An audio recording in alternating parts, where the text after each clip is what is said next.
Welcome everyone to this beautiful satsang. It's a blessing to share with all of you teachings of our masters. And the topic today is transforming our spiritual life. And the reason we are all here today is because we are on our spiritual path and we're serious about our spiritual life. And Master always said this, that everyone's on the spiritual path. It is just that they are at different points on the spiritual path. So it's not something that we feel very special about, that, oh, I'm on the spiritual path and so is not on the spiritual path, and therefore I'm more blessed. But if you see, the goal of our spiritual path is samadhi. That's what we're really after. And many times we have a lot of obstacles that come as we aim for something as high as samadhi. And we believe that, oh, I've not been good enough, I'm not fortunate enough. And maybe, this is something that happens to people who have been on the path for 50 years, for 100 years. This, particularly now in the Kumbh Mela, we saw the many swamis who are over 100 years. But the fact is that all of us are on the path.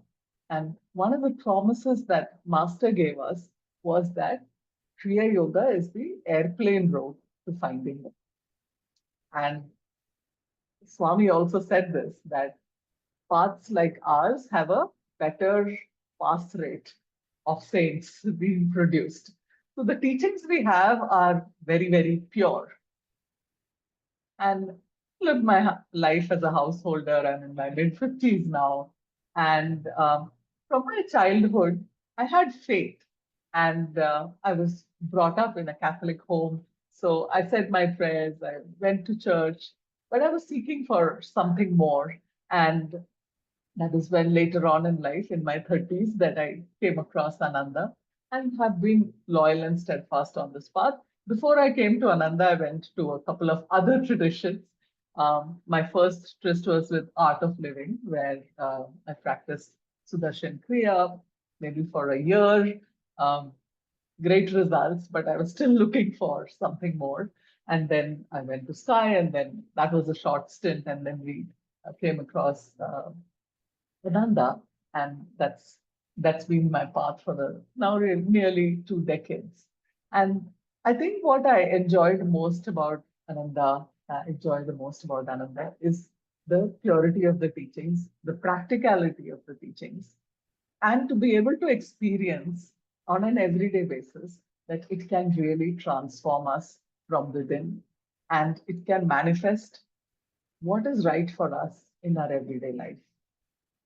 So the spiritual path is one of seeking, and I think the other important part of it is of loyalty. So it's like when you find a path which works for you, then it is important for you to stop shopping around, mixing traditions, and stay very steadfast and loyal to the path that you have chosen. So in the beginning, it is okay. But once you're convinced that this is your guru and this is your path, then we should stop looking at other paths, because ultimately the spiritual path is also about attuning ourselves to the divine ray. And that is the ray of master and the ray of the line of masters of Jesus Christ, of Babaji and Krishna, of Lahari Mahashaya, Swami Shri Yukteswar. That is our Guru Parampara. And that is the tradition to which we are attuning. So staying true to them. I mean, I'm not saying, you should not go to other places. But the thing is, every time I've done something like that, what I have noticed is it disturbs my energy. It creates more doubt. It creates more comparisons. And that is, in fact, like taking a few steps back on the path. And so one of the things, and Maushmi mentioned this at the beginning, is that the other thing I do is teach Ananda Yoga. And yoga, there are again many traditions, and I learned from a couple of other traditions before I came to Ananda Yoga. And there is always, the students are very ambitious, they're pushing, they're comparing traditions. I have noticed that every time I start to look at something else, it kind of interferes with my own practice. And so now I've come to a point that, it is mere greed when we are looking for other things, more teachings. What Master has given us is quite comprehensive and self sufficient. He said, even if you can do a little bit of this practice, not only will it save you from dire fears and colossal sufferings in this life, but the other promise he had was when we move on from this world, he or one of the masters will be there to receive us. So I think that's a great promise. And it's like, I often think of this, you go into new airports and when you're coming out of them at the arrivals, and you're either looking for a cab or you're looking for someone who's come to pick you up. If you're in a new country, new city, you can feel pretty lost. Now, in our life's journey, at the end of life, also, we are going to go into another world, and you want some certainty that there will be somebody at the arrivals to pick you up. And for us, that certainty is Master and his promise that I'll be there and I'll receive you. I am one of the masters. So again, where we go, which airport we land in, all depends on how we've lived our lives, because even the astral world has many, many layers. For a large part of my life, I used to be scared of death. And it was one of my biggest fears. And particularly as a young mother, I often worried about, if, and I did have one or two serious encounters in my life with my health. And I did worry at that point of time that whether, I'll be able to take care of my children. At that point, it's a very survival thing.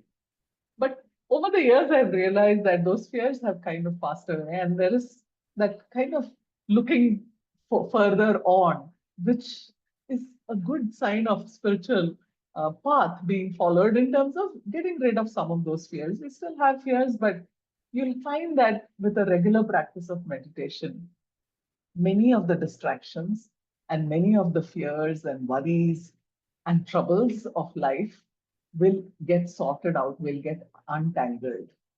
And that is great spiritual progress. So don't look at others and say, oh, how great they are doing. Never compare yourself, but look at where you've come. And when you look at your own life, you will see that you have come far, each one of you, in simple, simple things in terms of just your energy level. You would have found that there were, and it's not like, you get a bad flu, you will feel drained. Even now, you have an illness, there is pain, you'll feel drained. But you'll also find the resourcefulness inside of you to pull yourself out of it. And that's a great benefit of the spiritual path. The problem is we forget that we have the power to seek Master and his help to come out of the troubles that we are in. The world is going through a very hard time. It's a very troubled time.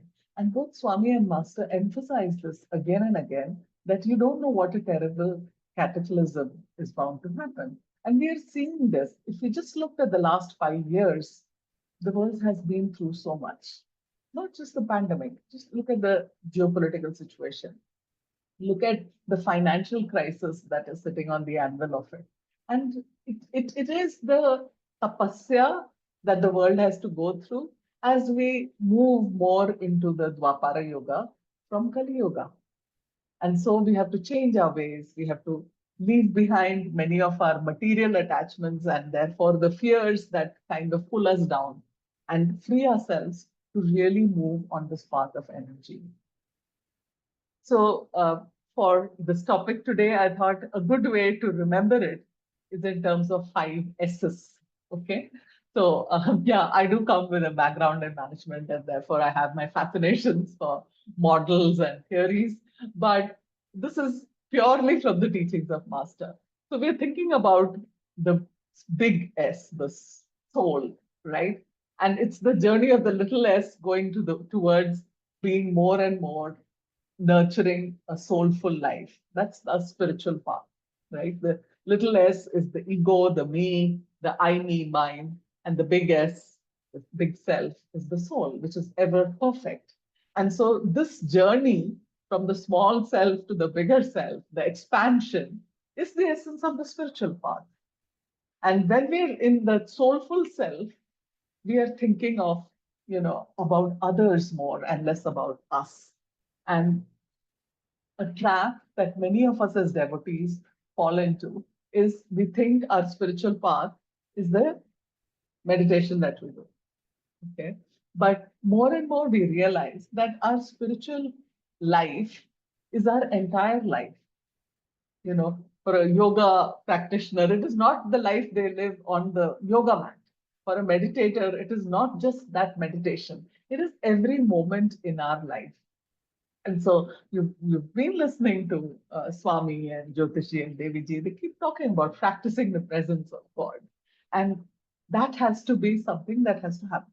But what I have found in my life, it's easier said than done, particularly because many of us as householders juggle many responsibilities. So we are not living a monastic life, we are living a worldly life. We have to make a living in whatever way. We need to earn a living. We have to be with our families. And in the Indian tradition, there is great emphasis on the immediate family, the extended family, the dynamics that is there, the different levels at which people are playing within that, and therefore the emotions and the complications that come. So all of these, and then our own health, right? The physical body, all of these contribute to a lot of complications in our life. But at the same time, the underpinning fact is that the guru is in charge and he's always taking care of us. But because there is this veil of Maya, we even forget that the guru is in charge and he's willing to take charge if we are willing to let go.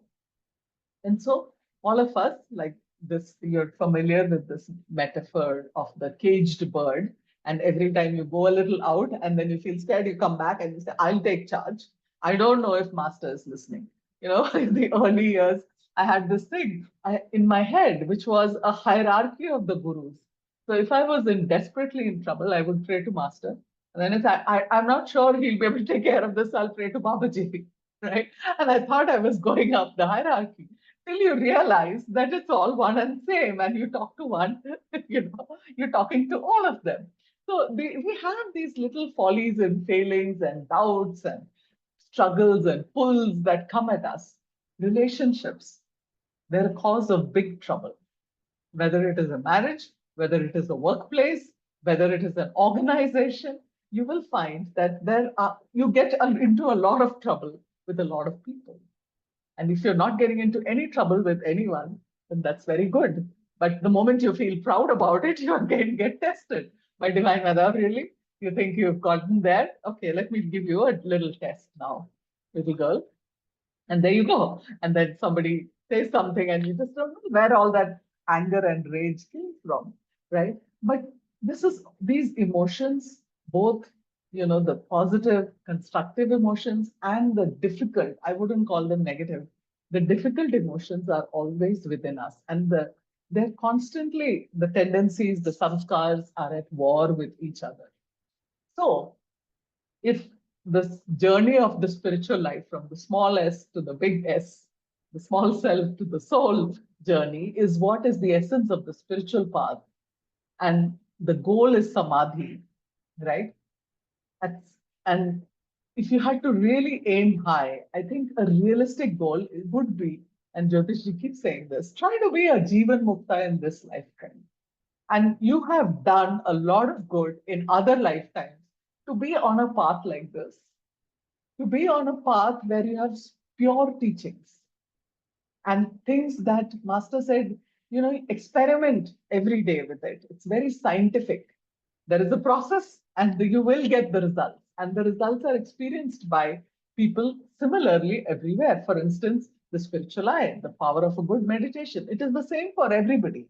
These are the 8 aspects of God that you can experience in a good meditation, one or more of them. So it's a very scientific path, and it is a set agenda that if you go follow this, then this will happen. The problem is there are a lot of obstacles on the way. There is the veil of Maya, there is the pull of Maya. You make a resolution that I will practice sincerely every day, but every day something or the other comes and says, oh, let it be. Just do 14 kriyas. That is okay on a busy day, but that is not okay every day. You know, feeling ill, again, you say, oh, poor you, you're suffering so much. It's okay. Don't do your kriya. Where is that inner voice coming from? It is coming from inside us. And there is the other voice which is saying, rely on me, trust on me. And if you remember when we were little children, when we were doing things which were not right, and the parents were not at home, or you know, you were doing something, you were told not to go somewhere, or you were told not to, engage in a dangerous game, or not to take something, or not to eat something. And you would see that, like some of us, if you were growing up, you had tonsils, you were told not to have ice cream, but you always wanted to have ice cream. I mean, you landed in front of the ice cream guy, then there was a flutter in your heart saying, that's your conscience, right? As we become adults, that conscience dies down because the ways of the world take over. And particularly in our youth, in our 20s, we become little bit of a rebel, little bit of an idealist, and we move away from these things. But then when you nurture a spiritual path, a spiritual life, then this voice comes alive again. And it takes you, it's almost like AI, right? It is very intelligent, the cosmic intelligence, and it takes you to do the right things at the right time. And when you're ready to do that, you will find that all of life's troubles also sort themselves out. And for that, the recipe that Master gave was again three S's that I have seen to work again and again in my life. The first one is sadhana. Sadhana is your time with God. It is your spiritual practice, and it is the foundation of your spiritual life. So it is your appointment with God. And your sadhana can be anything from, a brief 20 minutes, 30 minutes meditation in the morning, and maybe a 10-minute meditation at night, but together you've done 40 minutes. That is a great sadhana. It's a great starting point. If you took Kriya more than a year ago, then you should go beyond 14 and 24 Kriyas. You should try to do 48 Kriyas. If you've been longer, you should try to do 108 Kriyas. Doing 108 Kriyas takes about an hour. Now, what happens again to a lot of devotees, it has happened to me also, you take higher Kriya initiations after several years of practice, and when your spiritual guide in whichever center you are finds that you're ready for higher Kriya, you get higher Kriyas, but you find that you don't practice them as much. And you're always trying to do Hamsa and 14 Kriyas. And that is a setback because we have to, it's like if you take the metaphor of an athlete, a sports person, what does their day look like? If you look at a world class athlete, what does their day look like? They get up early in the morning and they go for their fitness routine. They have they have a coach, and in our spiritual life, we have so many spiritual teachers, who come into our lives. We have Jyotishji and Deviji who's guiding Ananda overall. And there are teachers in each of the countries. In India, we have Dhyanaji and Adityaji leading the work now. Jayaji is again a great spiritual guide. And there are so many other leaders across who are leading the work. And there are so many other inspiring souls who are walking this path along with us. We never know how much of progress we have made. We often underestimate the spiritual powers that are within us. So if you look at that athlete's life, they have a routine, they have a schedule, wake up at this time, do these exercises, go to the gym, go and practice so many hours. They practice for hours in whatever sport they are. They have their coach who's constantly giving them instructions. They have a physiotherapist who's fixing their injuries. They have a dietitian who's fixing their diet and a whole bunch of things. Till eventually, when they go and perform that sport, maybe they do that for an hour or 2 hours, the matches or whatever sport that they're practicing. Sometimes it's a 5 minute performance, but the hours they spend behind it, the life that they put behind it, it's phenomenal. The spiritual path is very similar in that sense. The goal is samadhi, but on an everyday basis, what we face is a lot of struggles. We face toxic politics in the office. We face the brunt of difficult emotions in our relationships. We struggle through illnesses. We struggle through financial problems. I don't need to give you a revision of all the troubles that you're going through in life, right? There's nobody who's not going through any trouble. We're all going through a lot of troubles. But the divine promise is that if you give me the charge of your life, I will make sure that you operate from your conscience and you're able to battle Maya. But in order to give God that charge, you have to sit down and call and offer your prayers and offer your devotion. And that is the sadhana. So without sadhana, there is no progress on the spiritual path. That's of the three S's which help you go from the small S to the big S, which together become the five S's. Sadhana is fundamental. No sadhana, then you're kidding yourself. Okay. So that is your appointment with God. At least have a practice of two meditations every day, a morning sadhana and an evening sadhana. Maybe once in a while in the evening, you're really tired. Lie in bed and lift your gaze and call God, Christ, Guru, God, Christ, Guru. Just call and go off to sleep. That will also take you into an uplifted state of consciousness. It's all that we're trying to do is to lift our consciousness. The consciousness is constantly being pulled by the negative forces of the world. So all we're trying to do is stay in an uplifted state of consciousness. For that, sadhana is fundamental. The other is satsang. So by satsang, I do not mean, coming to a satsang and being and once a week and that you've picked satsang. That is important. It has huge merit. But keeping good company throughout the week is equally important. So you can keep company with master. You can keep a company with Swami. You can keep company with the teachers. You can keep company with fellow Guru Bhais. You can keep company with your other uplifting friends that you have, but make sure you are in the company of good people who are aiming for higher goals in life, spiritual goals in life. If you keep company with very worldly people who think it is good to, go for a drink and unwind, you will find every time you walk into a bar, the consciousness falls. There is this beautiful statement that was made on our path, which said, after this life, the astral plane that you go into also depends on what kind of desires you have. Now, if you have a desire for smoking, then that's not going to get fulfilled in the astral world. And you will have to come down to planes where you can smoke, right? So it's showing us that our habits have to get cleaner and cleaner. So for that, you need to keep good company. Tell me who your friends are, I will tell you who you are, is a popular saying we've grown up, right? So keep good company, genuine people who are there seriously seeking spiritual progress. There is a lot of, people who do a lot of shosha, fanfare. Not that. That's very superficial. But you're really uniting at a soul level, your soul with that friend's soul, and it's a soul friendship. It's not a personal friendship.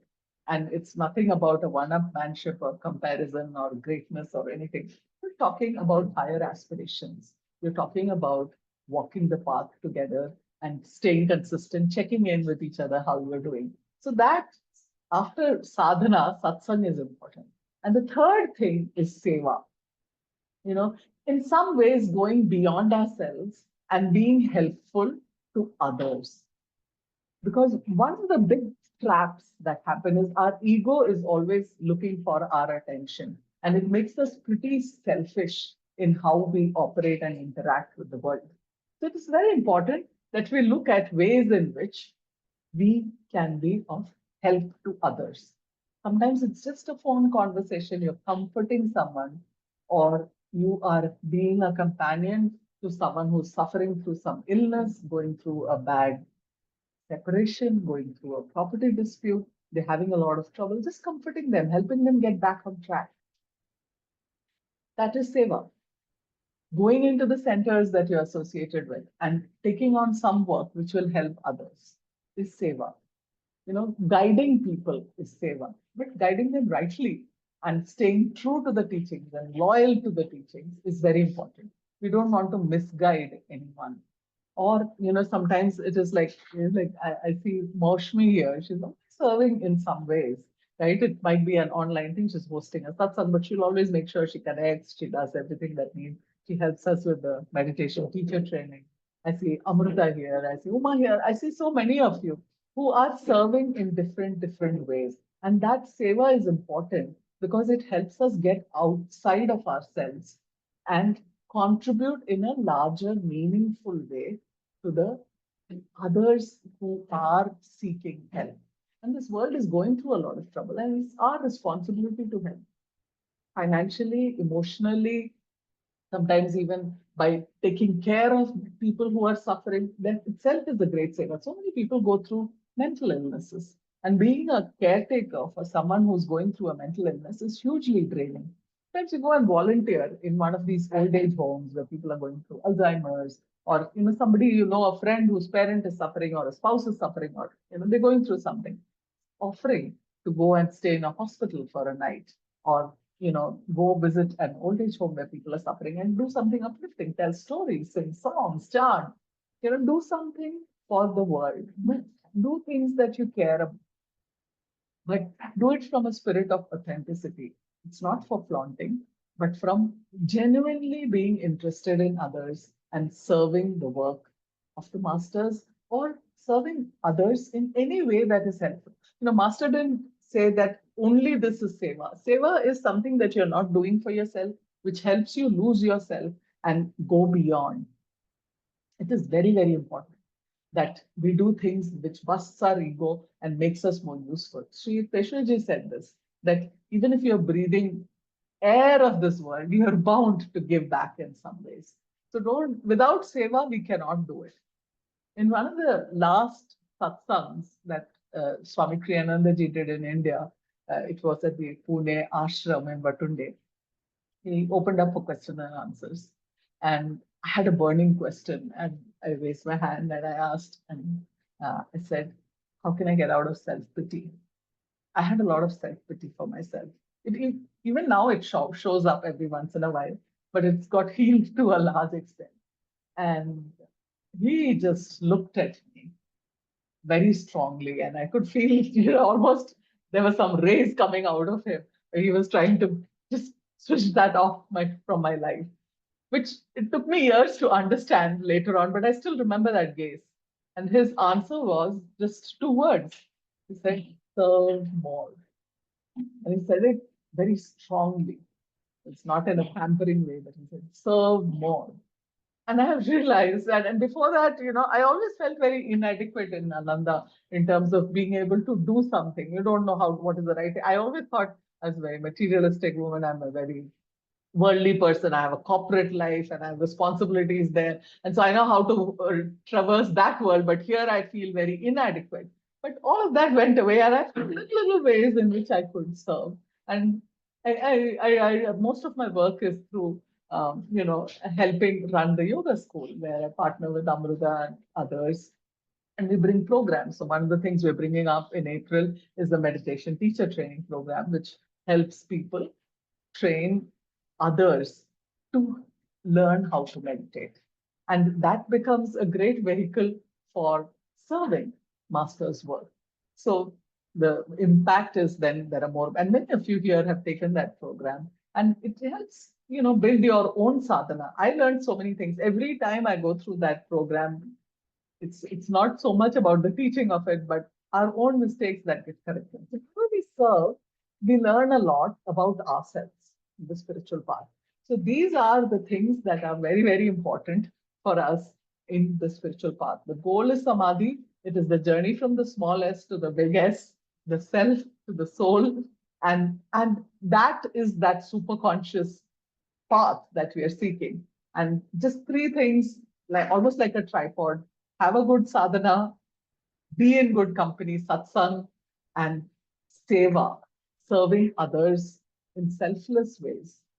To me, that's the essence of how you can transform your spiritual life. A lot of times we are like caged birds. We are caught in the drama of life. We fail to recognize how much power and energy, just like that affirmation. Yeah. Within me lies the energy to accomplish all that I will to do. Behind my every act is God's infinite power. And that's a very powerful. So you'll find this in the affirmations for self-healing book by Swami, Energy. This in that energy chapter, you'll find this affirmation. It's a beautiful affirmation to just remind yourself. Sometimes even in the gym, when my trainer, she's a police woman, she really pushes me very hard. And I feel I can't do one more. But if I say this affirmation, I find I can do more. So, whenever you get tested, you're on a trek, it's really hard. Just say this and see how you get a huge boost of power. Yeah. So transforming your spiritual life is nothing dramatic. It's about staying in tune, doing the work, and trusting the divine. Thank you so much and wish you much joy and success on your spiritual path. Thank you so much, Latha.